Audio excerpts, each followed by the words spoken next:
नमस्कार। India debate में आप सबका स्वागत है। मैं हूं आशुतोष पाठक। मित्रों, दिशा केस के बाद मैंने आपसे वायदा किया था कि सुशांत का केस खुलना शुरू हो जाएगा, जो खुल रहा है। अब एक बड़ी खबर आ रही है, अंदर की खबर, कि सीबीआई को जब ये केस मिला सुशांत का, तो सीबीआई ने क्या किया, सीबीआई ने किस प्रकार का जांच किया। सीबीआई जो जांच कर रही थी, उस जांच का मकसद क्या था। क्या वाकई में सीबीआई ये चाहती थी कि गुनहगारों को पकड़ा जाए, या सीबीआई गुनहगारों को बचाने के लिए काम कर रही थी। आज मैं आपको सीबीआई के कुकृत्य को, सीबीआई ने जो किया है काम,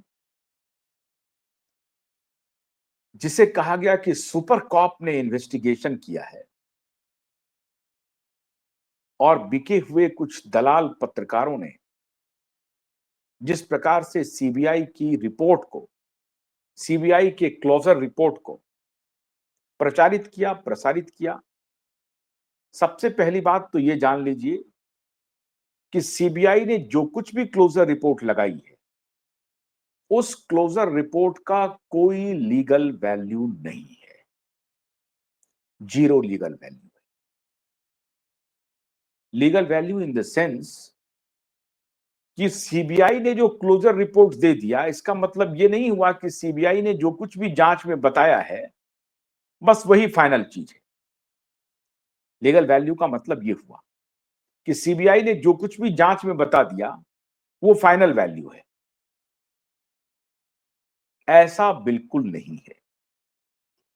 सीबीआई की क्लोजर रिपोर्ट पूरी तरह से, उसको कूड़ेदान में फेंका जा सकता है, और इस केस में भी, सुशांत के केस में भी कूड़ेदान में फेंका जाने वाला है।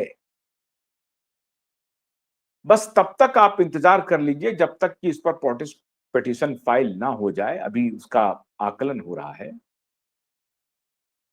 सुशांत के परिवार वाले के जो वकील हैं, वकील साहब, वो उसका आकलन कर रहे हैं। वो प्रोटेस्ट फाइल कर रहे हैं कि नहीं कर रहे हैं। हम लोगों की जो टीम है वो भी देख रही है, supreme court high court litigant association भी देख रही है कि सुशांत के परिवार वाले इस दिशा में कैसे आगे बढ़ते हैं, और उनको किसी और हेल्प की आवश्यकता है तो इस पर भी हम लोग नजर बनाए हुए। अगर उनको कानूनी हेल्प की आवश्यकता होगी तो हम लोग पूरी तरह से, supreme court high court litigant association की जो पूरी टीम है, वो उनको पूरी तरह से मदद करने के लिए आगे आएगी। इसमें ना तो कोई शक है और ना ही किसी को इस पर अविश्वास होना चाहिए। जैसे उनके परिवार वाले इसका डिमांड करेंगे, निश्चित रूप से हम लोग उनको कानूनी सहायता पहुंचाना शुरू करेंगे। तो आज मैं ये भी कह रहा हूं कि अगर आपने अभी तक प्रोटेस्ट पिटीशन फाइल नहीं किया है तो आप फाइल कीजिए। आपके वकील माने हुए वकील हैं, उनको उनकी उनके कॉम्पिटेंस पर किसी को संदेह नहीं है, तो वो निश्चित रूप से वो सक्षम हैं और इस केस को आराम से कंक्लूसिव एंड तक पहुंचा सकते हैं। फिर भी अगर किसी भी प्रकार की कोई आवश्यकता आपको महसूस होती है तो supreme court high court litigant association की तरफ से नीलेश ओझा जी और उनकी पूरी वकीलों की टीम आपको मदद करने के लिए तैयार बैठी। एक तो ये बात होगी। दूसरी बात कि अगर आप में से किसी को इस बात का शक हो कि सीबीआई ने जो रिपोर्ट दे दी है वो रिपोर्ट फाइनल है और अब सुशांत का केस क्लोज हो गया है, सुशांत का केस री इन्वेस्टिगेशन में नहीं जा सकता है, तो इस गलतफहमी को पूरी तरह से दूर कर लीजिए। सुशांत सिंह राजपूत का केस, उनके परिवार वाले अगर आते हैं तो वेल एंड गुड, परिवार वाले नहीं आते हैं तब भी सुशांत का केस खुलेगा और सुशांत के गुनहगारों को जेल के सलाखों के पीछे भेजने के लिए पुख्ता सबूत क्यूबाइब नेटवर्क के पास मौजूद है। और उस बिना पर क्यूबाइब नेटवर्क पूरे डंके की चोट पे कह रहा है कि सुशांत के गुनहगार को बिना जेल की हवालात की हवा खिलाए हुए नेटवर्क हमारा शांत रहने वाला नहीं है। अब आते हैं जरा सीबीआई की धूर्तता, सीबीआई की मक्कारी, सीबीआई के झूठ पर से पर्दा हटाते हैं। और उन पत्रकारों ने जो सुपर कॉप को महिमा मंडित किया था ना, उन सुपर कॉप को जरा सा अब आईना दिखाने का वक्त आ गया है। उनके कॉम्पिटेंस, उनकी पढ़ाई लिखाई, उनका उनका बैकग्राउंड सब निकाला जाएगा। जैसा कि मैंने आपको पहले भी बताया है कि सीबीआई कोई दूध की धुली हुई ऑर्गेनाइजेशन नहीं है। ये अपने ही कृत्य में कई बार फंस चुकी है और इनके अपने ही अधिकारी को इनके अपने ही टीम के लोगों ने गिरफ्तार किया है। मतलब सीबीआई के ऑफिसर ने सीबीआई के ही अधिकारी को गिरफ्तार किया है शुद्ध भ्रष्टाचार के आरोप में। तो ये कितनी धुली हुई संस्था है, ये बताने की आवश्यकता नहीं है कि इन्होंने कितने पाप किए हैं, कितने कुकर्म किए हैं, ये किसी से छिपी हुई बात नहीं है। अब आज मैं इस सीबीआई की धूर्तता, उस super cop, lady super cop का फोटो लगा करके जो प्रचारित किया था, आज मैं उनके पाप को आपके सामने रख रहा हूं और उन दलाल पत्रकारों को के पाप को, जिन्होंने कहा कि नहीं नहीं वो तो शुद्ध और शुद्ध हैंगिंग का मामला था और उन्होंने अपना खेल खत्म कर लिया सुशांत ने। अब मैं आपको दृष्टांत देता जा रहा हूं, आप दृष्टांत पकड़ते जाइए और इस सीबीआई के पाप को समझते जाइए। और सुपर लेडी कॉप,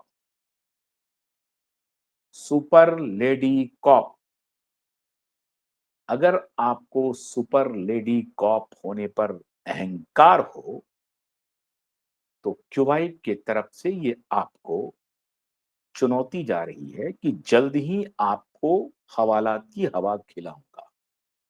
अगर आपने अगर आपने ये सब कृत्य किया है, कुछ गोलमाल किया है, कुछ घाल मेल किया है, तो जैसे विवेक फंसलकर और परमबीर सिंह के खिलाफ क्यूबाइब ने मोर्चा खोला है, वैसे ही मोर्चा अब आपके खिलाफ भी खुलने वाला है सुपर लेडी कॉप। आपको अगर अहंकार हो गया हो वर्दी का और आपने वर्दी की लाज नहीं रखी, इज्जत नहीं की उसकी, और इस एक प्रीमियम इंस्टीट्यूट को आपने मटिया मेट मिलाने में अपने तरफ से भी यज्ञ में आहुति की है, तो उस यज्ञ की आहुति में अब आपको ध्यान रखना चाहिए और कोई नेटवर्क खड़ा ना हो, लेकिन क्यूबाइब अभी है। तो क्यूबाइब आप जैसे धूर्त लेडी कॉप को पूरी तरह से एक्सपोज करने के लिए काफी है। सुनिए, 1 से 1.5 महीने के बाद सीबीआई की एंट्री होती है सुशांत केस में। माना कि तब तक सारे साक्ष्य को खत्म कर दिया गया था, मान लिया सारे साक्ष्य को खत्म कर दिया गया था। क्यूबाइब इसलिए नहीं कर रहा है कि विम्स एंड फैंसी पर लाइक डिसलाइक पर यह कैंपेन कर रहा है या किसी के खिलाफ दुश्मनी है इसलिए हम ये कैंपेन कर रहे हैं, उसको फंसाने के लिए हम कर रहे हैं, हमारा कोई पॉलिटिकल एजेंडा है इसलिए हम कर रहे हैं, हम किसी को समर्थन करना चाहते हैं इसलिए कर रहे हैं, हम मोदी जी को समर्थन करना चाहते हैं इसलिए कर रहे हैं, हम फडणवीस को समर्थन करना चाहते हैं इसलिए कर रहे हैं, हम आदित्य ठाकरे, उद्धव ठाकरे को जेल भेजना चाहते हैं इसलिए कर रहे हैं, हम शरद पवार के खिलाफ बोल रहे हैं इसलिए बोल रहे हैं। हमारी ऐसी ना काहू से दोस्ती ना काहू से बैर, ना तो मोदी से हमारी दोस्ती है, ना फडणवीस से कोई रिश्ता है। मोदी और फडणवीस गलत करते हैं, पूरी मजबूती से उनके खिलाफ खड़ा होता हूं, दलाल पत्रकारों की तरह नहीं। और इस केस में मोदी और फडणवीस पर सबसे अधिक सवाल पूछने का हिमाकत भी क्यूबाइव नेटवर्क ही कर रहा है। तो आदित्य ठाकरे के खिलाफ हम खड़े होकर के मोदी और शाह को और फडणवीस को मदद पहुंचाना चाहते हैं, यह गलतफहमी दूर कर लीजिए। पहली बात, 1 डेढ़ महीने के बाद इसमें एंट्री होती है। मैं शुद्ध और शुद्ध बेईमानी के खिलाफ, भ्रष्टाचार के खिलाफ, अत्याचार के खिलाफ, अनाचार के खिलाफ, इन पापियों, इन नरभक्षियों के खिलाफ क्यूबाइव नेटवर्क का मोर्चा है। इसीलिए सुपर लेडी कॉप, हमारी कोई आपसे दुश्मनी नहीं, लेकिन सुपर लेडी कॉप, अब वक्त आ गया है जब आपको एक्सपोज किया जाए। अगर आपकी इसमें हिस्सेदारी है, अगर नहीं है तो कोई बात, अगर है तो आपको एक्सपोज किया जाना चाहिए। अब सुनिए, आज 1.5 महीने के बाद इनकी एंट्री होती है। सुप्रीम कोर्ट के आदेश के तहत एंट्री होती है। सुप्रीम कोर्ट ने आदेश में कहा था कि आप पीरियोडिकली लोगों को बताएंगे कि आपकी जो जांच है उसकी दिशा क्या है, किस दिशा में आपकी जांच बढ़ रही है, कहां तक आप पहुंचे हैं, क्या क्या आपने पाया है।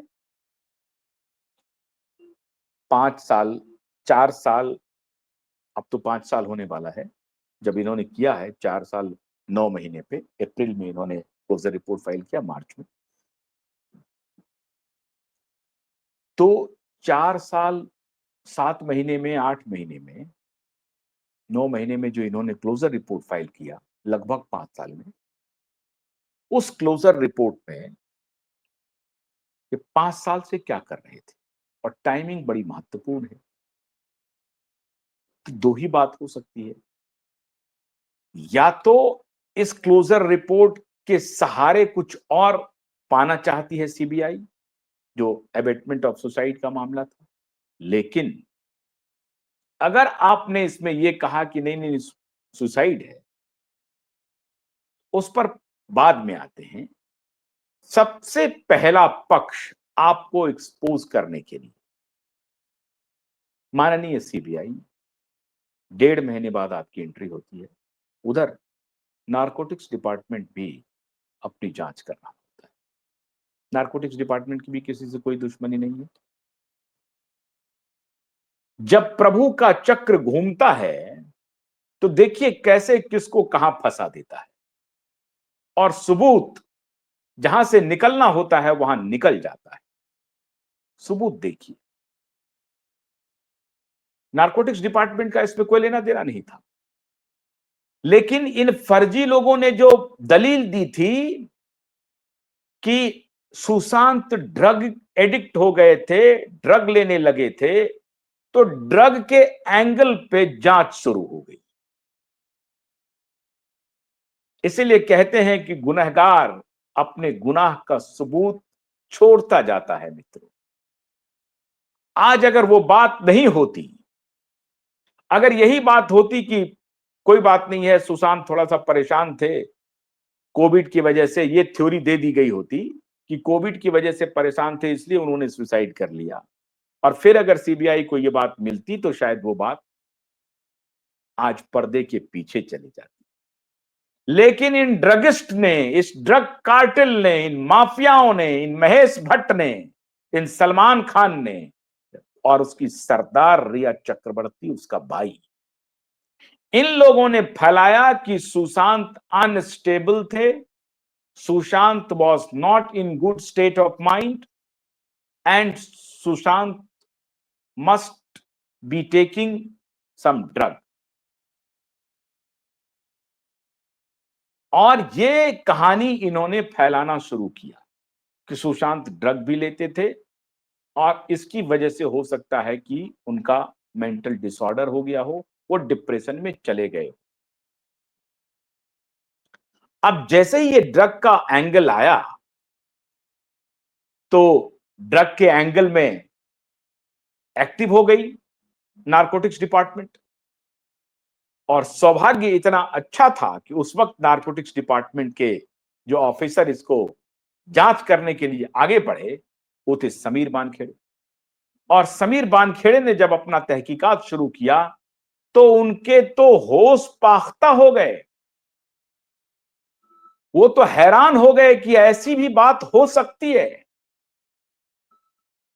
जब समीर बानखेड़े ड्रग के इस पूरे कार्टेल को जांच करना शुरू किया और इसमें जांच की गति को बढ़ाया तो देखा कि अरे ये तो रिया चक्रवर्ती और आदित्य ठाकरे का हैंड इन ग्लोव है। ये तो जबरदस्त बातचीत हो रही है साहब। इधर सतीश मान सिंधे रिया के वकील और उधर आदित्य ठाकरे दोनों कह रहे हैं कि न तो रिया आदित्य को जानते हैं ना आदित्य रिया को जानता है। वाह भैया, रिया नहीं जानती है, आदित्य भी नहीं जानता। ये दोनों पब्लिक में किसी ने इनसे पूछा नहीं, किसी ने नहीं पूछा, लेकिन ये फौरन इनको पता चल गया। वो दाढ़ी में तिनका, दाढ़ी में चोर की दाढ़ी में तिनका लोगों ने पकड़ लिया तो इन्होंने फौरन आकर के कहना शुरू कर दिया कि हम दोनों में कोई रिश्ता नहीं, हम दोनों एक दूसरे को नहीं जानते। लेकिन तब तक समीर बानखेड़े को सारे सबूत हाथ लग गए थे। समीर बानखेड़े ने रिया चक्रवर्ती को उठाया, गिरफ्तार किया। रिया चक्रवर्ती जेल गई, फौरन बेल नहीं मिला, ये ध्यान रखिएगा, फौरन बेल नहीं मिला। रिया चक्रवर्ती जेल में थी। इधर सीबीआई की भी एंट्री हो जाती है। अब सीबीआई की एंट्री होती है।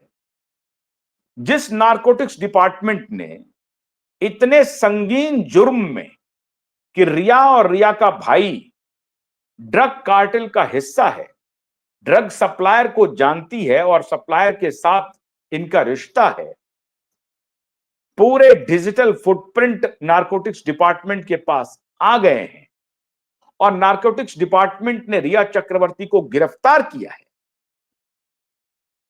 और भी लोगों को गिरफ्तार किया, लेकिन रिया को प्राइम एक्यूज्ड बना करके गिरफ्तार किया है। सीबीआई ने, ये निर्लज्ज सीबीआई, ये पतित सीबीआई, ये सुपर लेडी कॉप के दिमाग में ये तक बात नहीं आई कि जिस रिया चक्रवर्ती को लेकर के इतने सवाल उठ रहे हैं, उस रिया चक्रवर्ती को जरा एक बार कस्टडी में लिया जाए। रिया चक्रवर्ती को सीबीआई ने एक बार भी कस्टडी में नहीं लिया। मित्रों, मैं आपको कुछ एग्जाम्पल दे रहा हूं जो इस केस से थोड़ा सा अलग है, लेकिन इसका रेफरेंस मैं आपको जोड़कर बता सकता हूं। अभी उत्तराखंड में एक कॉन्ट्रैक्टर है जो 60 वर्ष से अधिक, जिसका उम्र है 65 वर्ष, मोहम्मद उस्मान करके। वो मोहम्मद उस्मान ने एक 9 साल या 12 साल की बच्ची के साथ कुछ अमानवीय कृत्य किया है। अमानवीय, पूरे उत्तराखंड में बवाल हुआ है। उत्तराखंड सरकार ने कहा कि ये इसको इसकी सजा तो मिलेगी और इसके घर को बुलडोज किया जाएगा। और जब बुलडोजर वहां पहुंचा तो वो मामला उत्तराखंड हाईकोर्ट पहुंचा और हाईकोर्ट में जो वर्तमान जज हैं, मेथानी साहब संभवतः नाम है उनका, याद नहीं आ रहा, उन्होंने फटकार लगाई उत्तराखंड की पुलिस को, उत्तराखंड प्रशासन को, कहा आप ऐसा नहीं कर सकते। बाद में पता चला, अब मैं इसकी पुष्टि नहीं कर रहा हूं, ये अभी सोशल मीडिया पे चल रहा है, एक बार पुष्टि हो जाए तो फिर मैं और ठीक से बता सकता हूं।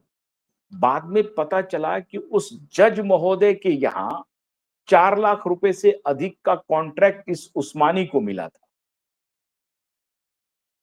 और उसकी लाज शायद संभवतः, मैं फिर भी इसकी पुष्टि नहीं कर रहा हूं, ना हमारा नेटवर्क कर रहा है, लेकिन संभवतः ये खबर सोशल मीडिया पर है जिसका मैं जिक्र कर रहा हूं, ये करना मेरी जिम्मेदारी है कि संभवतः उस जज के यहां पे उस्मानी ने 4,70,000 रुपए का कॉन्ट्रैक्ट था जो काम किया था। अब सिविल वर्क था या कौन सा वर्क था मुझे नहीं मालूम, लेकिन ये काम किया था और उसकी एवज में उस्मानी से उनकी जान पहचान थी, उसकी एवज में उस्मानी को बालिका के साथ बलात्कार और छेड़छाड़ अमानवीय कृत्य करने के आरोप में उनके घर को बुलडोज करने से रोका गया, जो शायद इनक्रोच्ड है, जो प्रॉपर्टी भी संभवतः इनक्रोच प्रॉपर्टी है, ये जो कॉन्ट्रैक्टर है, और उसके शायद पुख्ता आधार थे उत्तराखंड प्रशासन को उसको बुलडोज करने के, इसलिए नहीं कि उसने कुकृत्य किया है इसलिए बुलडोज किया जाए, बल्कि और यह भी एक कारण था कि उसने शायद अवैध रूप से उस प्रॉपर्टी को कब्जा किया हुआ है, यह भी एक कारण था। तो वहां पे उस जज महोदय ने उनका साथ दिया क्योंकि उन्होंने पहले उस्मानी से कोई फेवर लिया था या कोई काम किया था। अगर इस तरह से फैसले हों, लेकिन उस जज महोदय ने एक बार भी बच्ची के ऊपर जो अन्याय हुआ है उसका जिक्र नहीं किया अपने जजमेंट, एक बार भी नहीं किया। इससे शक पैदा होती। अब इसका सीन 2 मैं इसलिए कह रहा हूं कि अगर सीबीआई ने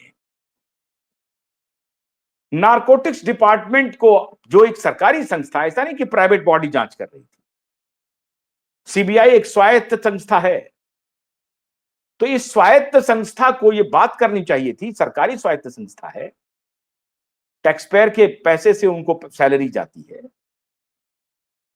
तो ये जो स्वायत्त संस्था है हमारी सीबीआई, इनके दिमाग में यह बात नहीं आई कि हमें रिया चक्रवर्ती को कस्टडी में लेना है। एक बार भी कस्टडी में नहीं लिया।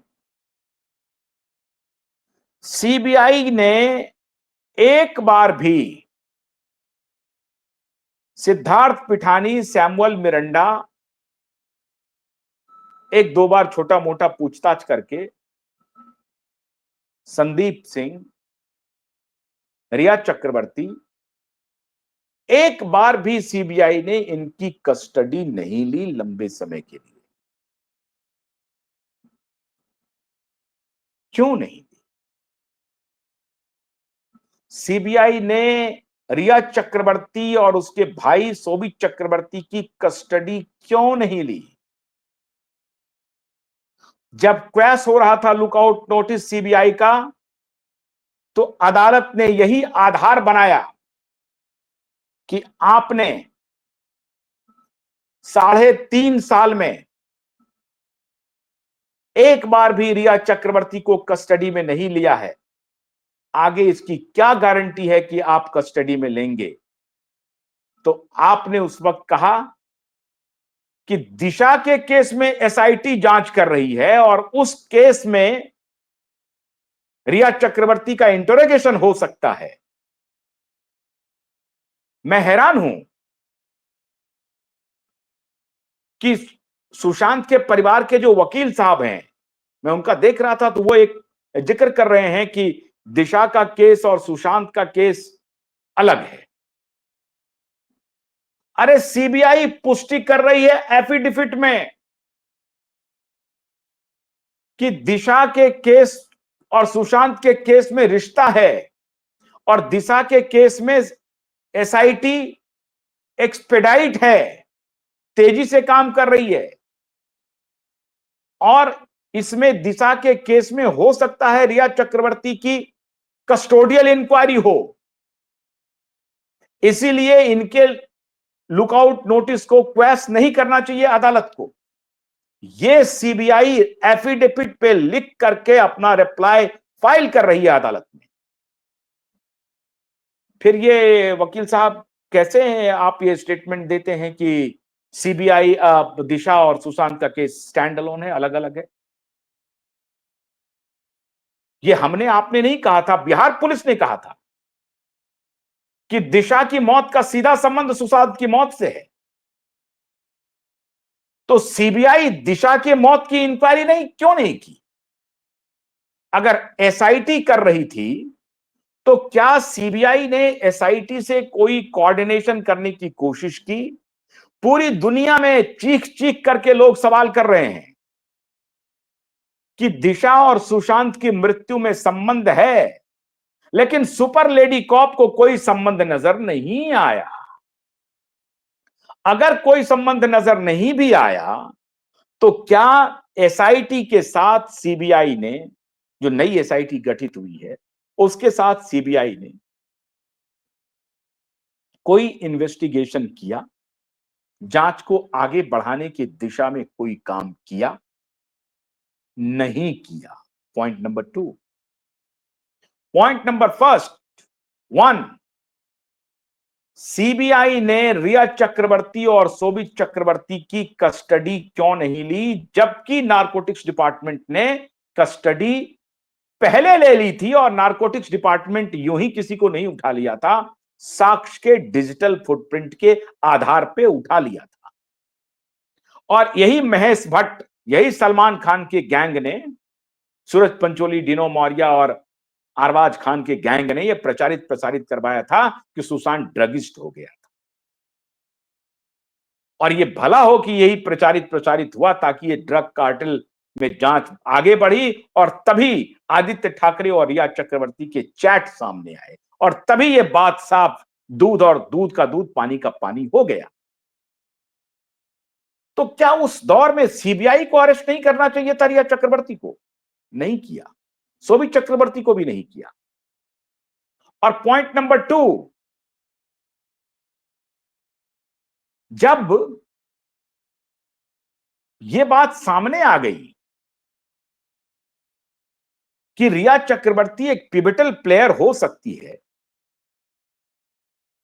और आप खुद यह कबूल कर रहे हैं कि एसआईटी उनको पूछताछ के लिए बुला सकती है, फिर भी आपने उस वक्त भी आपने अरेस्ट करने की कोशिश नहीं की। आपको कहना चाहिए था कि अगर आप मुझे अरेस्ट करने की इजाजत दें तो मैं अरेस्ट करने इजाजत मांगने की जरूरत नहीं थी, आपको उठा लेना चाहिए था। सीधे रिया चक्रवर्ती को उठा लेना चाहिए था, शोभित चक्रवर्ती को, भाई और बहन दोनों को। क्यों नहीं उठाया? 2, तीसरा, सुप्रीम कोर्ट का आदेश था कि आप पीरियोडिकली लोगों को बताएंगे कि जांच किस दिशा में बढ़ रही है, कहां तक पहुंच रही है। आपने कोई एक बार भी प्रेस कॉन्फ्रेंस करके नहीं बताई। क्यों? चौथी बात, आपने कब सीन रिक्रिएट किया, कब क्या किया? सुधीर गुप्ता के ऊपर तो मैं अलग से अभी करने जा रहा हूं। सुधीर गुप्ता ने पहले कहा कि 200% ये मर्डर है, डॉक्टर सुधीर गुप्ता। बाद में वो अपने स्टेटमेंट से कैसे बदला? सीबीआई ने इसकी जांच क्यों नहीं की? जो सुधीर गुप्ता एम्स का फॉरेंसिक डिपार्टमेंट का हेड है, वो एक फोटोग्राफ देखने के बाद जो सुशांत के परिवार के वकील विकास जी ने भेजा था, उस पर उसने फौरन कहा कि ये 200% मर्डर है, ये सुसाइड नहीं है। फिर सुधीर गुप्ता ने कैसे इस स्टेटमेंट को बदल लिया? क्या यह काफी नहीं था सुधीर गुप्ता को अरेस्ट करने का? सुधीर गुप्ता को कस्टडी में लेने के लिए यह काफी नहीं था कि आपने स्टेटमेंट क्यों बदला? चलिए, कस्टडी में नहीं लेना था। कूपर हॉस्पिटल एक बदनाम हॉस्पिटल है जिसके बारे में चर्चा हो रही थी। कूपर हॉस्पिटल में आपने हॉस्पिटल के जो पोस्टमार्टम करने वाले लोग थे, अरे सुसाइड किया या नेचुरल मृत्यु हुई या किसी ने मार दिया, इस बिंदु पर नहीं जाते हैं। इस बिंदु पर जाते हैं कि सुशांत का जो पोस्टमार्टम हुआ है वो रात्रि में क्यों किया गया?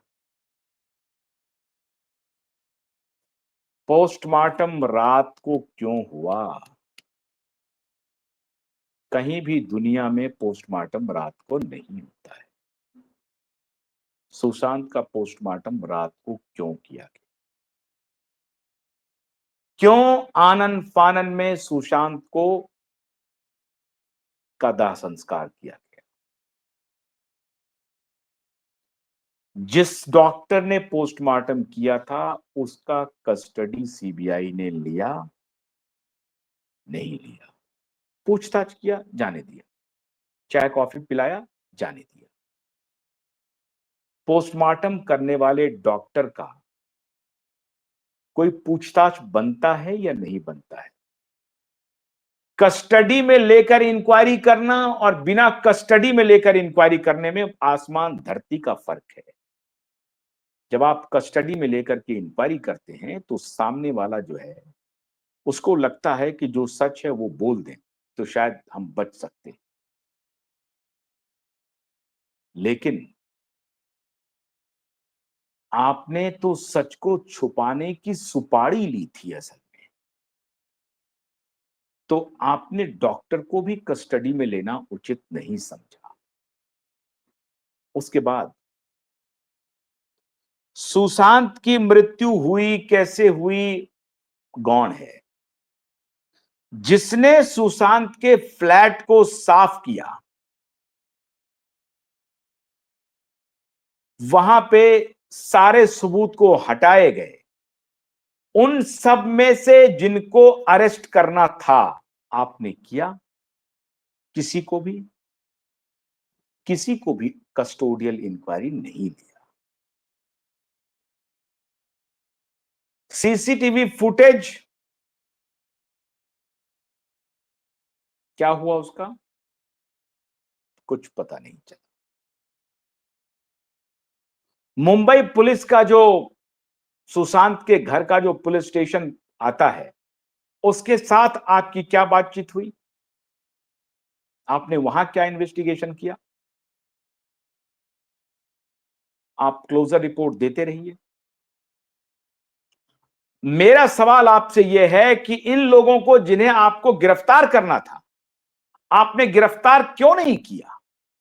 नारकोटिक्स डिपार्टमेंट तो उठा रही है लेकिन सीबीआई किसी को गिरफ्तार नहीं कर रही। आज तक सीबीआई ने सुशांत के केस में एक भी गिरफ्तारी को अंजाम नहीं दिया। सुपर लेडी कॉप, तो आप ये इन्वेस्टिगेशन कर रही थी या टेबल टेनिस खेल रही थी? या आपका इन्वेस्टिगेशन चल रहा था या टेबल टेनिस चल रहा था?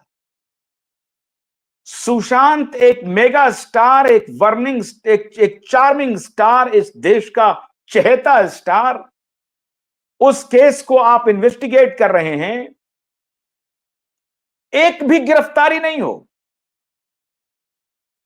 तो जांच किसके साथ कर रहे थे आप? किसका कर रहे थे आप? Not a single arrest done by CBI, not a single arrest. मतलब पहले से ही सीबीआई को पता चल गया था कि हाँ वो तो सुसाइड हो गया था, कोई बात नहीं है, और उनकी वजह से थोड़ा सा उनका प्रॉब्लम हो गया होगा और कोई खास बात नहीं।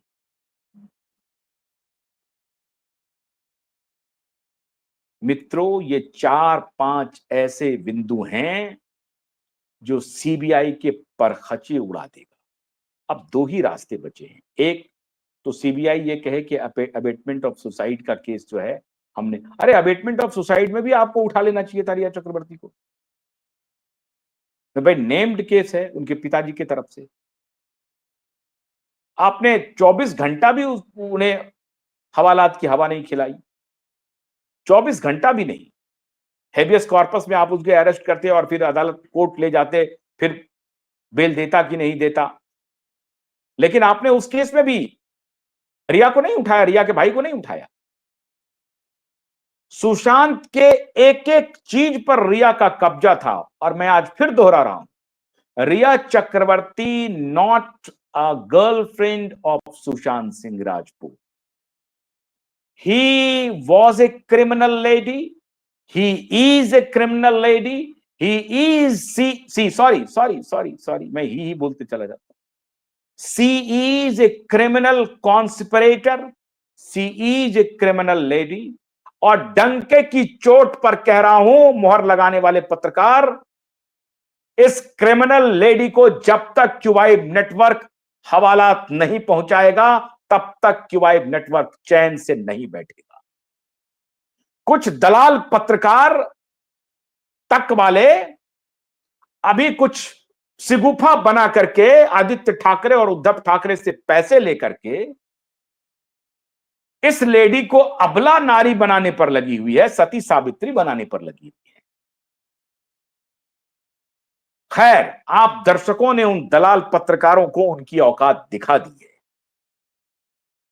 इसलिए आप दर्शकों को क्यूबाइट नेटवर्क सैल्यूट करता है।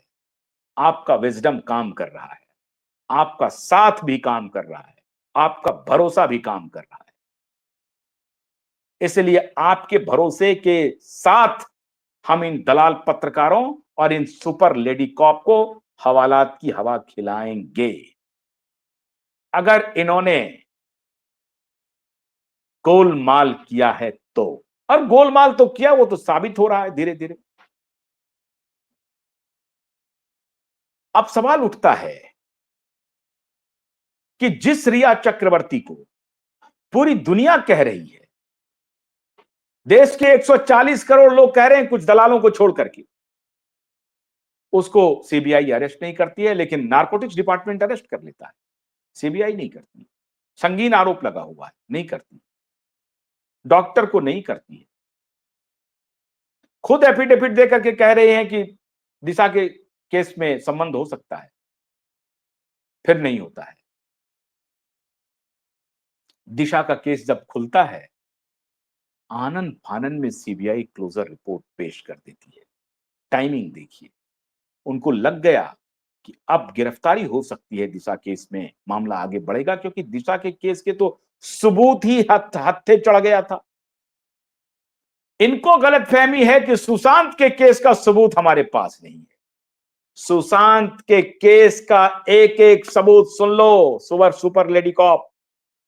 सुशांत के केस का एक एक सबूत चिल्ला चिल्ला करके बोलेगा, जैसा दिशा का सबूत बोल रहा है वैसे ही सुशांत का सबूत बोलेगा, और तुम्हारी सारी हैकड़ी हम खत्म करने के लिए आ रहे हैं, इंतजार करो। हम सिर्फ इंतजार कर रहे हैं सुशांत के परिवार वाले और उनके वकील का, कि वो प्रोटेस्ट कब फाइल कर रहे हैं। उनके तो इतने रिकॉर्ड्स हैं सुशांत के, जिसका कोई वर्णन नहीं। वो चाबी वाला को भी अरेस्ट नहीं किया। कब कब किस किस टाइमिंग पे न्यूज फ्लैश हो रही है, इसका भी कोई पता नहीं। ड्रग कार्टेल का क्या क्या हुआ, कौन कौन लोग हैं, इसका भी कोई पता नहीं। और सबसे बड़ी बात कि जुलाई 2022 में जब आदित्य ठाकरे ने धूर्तता की सारी पराकाष्ठा पार कर दी और कहा कि सीबीआई ने दिशा के केस में क्लीन चिट दे दिया है, तो ये खुद आकर के कह रहे हैं कि नहीं, दिशा का केस तो मेरे पास है ही नहीं। मतलब तब तक इनको मालूम था कि हमको दूध का दूध पानी का पानी करना है, या इनको लग गया था कि नहीं, इतना बड़ा झूठ जो है ये पचेगा नहीं लोगों को और फिर हम कटघरे में खड़े हो जाएंगे। तो इन्होंने आकर के सफाई दी कि नहीं, दिशा का केस हमारे पास नहीं है, और तब उनकी धूर्तता एक्सपोज हुई थी। तो यही सीबीआई आदित्य ठाकरे की धूर्तता को एक्सपोज भी किया।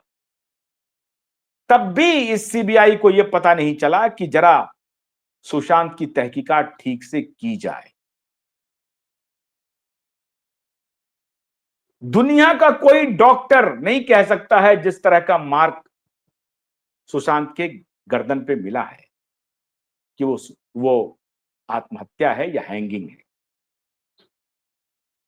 बेड और उसके बीच की जो दूरी है वो चिल्ला चिल्ला के बोल रहा है। कोई ड्रग सुशांत के बॉडी में नहीं पाया गया, ये उसी फर्जी पोस्टमार्टम डॉक्टर की रिपोर्ट कह रही है, पोस्टमार्टम की रिपोर्ट कह रही है। फिर भी कोई इनको फॉल प्ले नजर नहीं आया।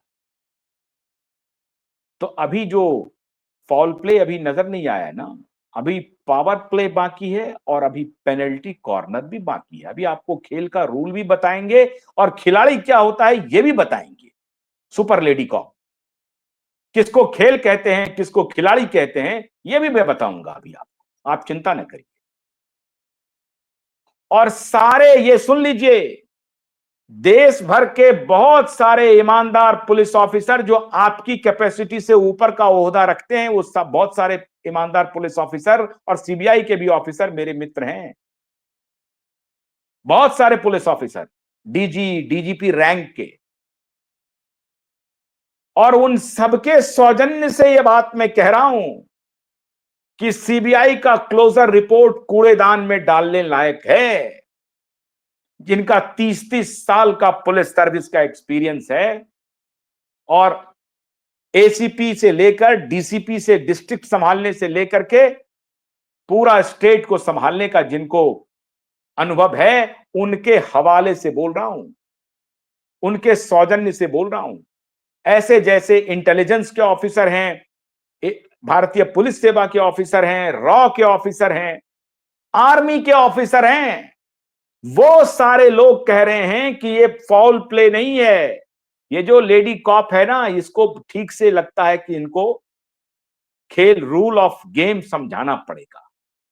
तो रूल ऑफ गेम समझाने के लिए क्यूबाइब नेटवर्क ने एक बार फिर कमर कस दिया है और आपके सीबीआई के जो ईमानदार ऑफिसर हैं, वो भी आपके परखचे उड़ाएगा। किसके कहने पर और क्या करने पर आप लोगों ने ये रिपोर्ट तैयार की है, अभी मामला आएगा अदालत में, चिंता न करिए। आप संदेह के घेरे में बहुत पहले से रहे हैं। सीबीआई अपने आप अपनी साख को आप भी गिरा रहे हैं। साहब क्या करिएगा, जब यहां पर हाई कोर्ट सुप्रीम कोर्ट की साख गिर रही है, करोड़ों रुपए कैश मिल रहे हैं, तो सीबीआई तो छोटा ही है साहब। तो कुछ भी हो सकता है, कुछ भी संभव है। लेकिन ये ध्यान रखिए, आपके क्लोजर रिपोर्ट की अब उल्टी गिनती शुरू होने वाली है। दिशा का केस तो जीत चुके हैं, दिशा का केस तो जीत चुके हैं। It is a matter of arrest, it is a matter of days. Disha का केस हम लोग जीत चुके हैं, उसमें जो नई नई बातें आएंगी वो बता ही रहा हूं मैं प्रत्येक दिन। सुशांत का केस अब शुरू हुआ है और सुशांत के केस में भी अरेस्टिंग अब शुरू होने वाली है, आप चिंता न करें। तो क्लोजर रिपोर्ट की आज से परखचे उड़ाने हमने शुरू किए हैं और एसएसआर वॉरियर तो जबरदस्त काम कर ही रहे हैं। देखते जाइए आगे आगे होता है क्या। बहुत बहुत शुक्रिया, नमस्कार।